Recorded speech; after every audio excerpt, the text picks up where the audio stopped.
Benina area. Remember, this is towards the outskirts of Srinagar city. 5 Jawans were killed in that attack. 14 have been injured. And you're looking at those pictures when gunfire was continuing between those militants as well as security forces. The militants, dozen rounds, after which the army just cordoned off the area.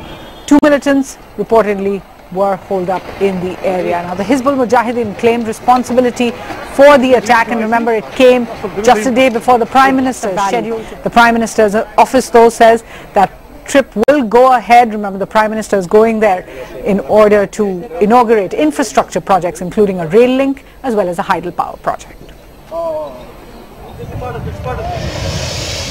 One of these army vehicles coming from the side of Pantachok going towards the Baramulla has been fired upon by a couple of terrorists who came from one of the side alleys, and they apparently have pumped in n number of bullets into the army vehicle. Came under fire from 2 militants when this army convoy was going towards Baramulla. This attack comes barely 48 hours after militants had attacked 2 policemen in the center of the city at Lal Chowk. 2 cops were killed in that encounter.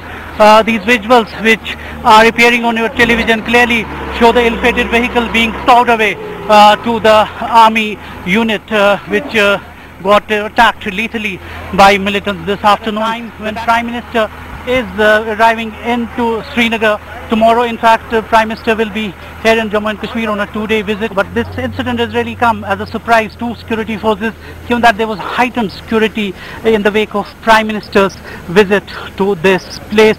It's definitely come as a chink to the security and is likely to embarrass the security establishment. The army as of now is trying to go into the interior of the area to really try and flash those 2 militants. We believe one unconfirmed report also suggesting that they might have fled from this area. In fact, they did engage police and security 4 kilometers from this place at Barzala, but confirmation on that.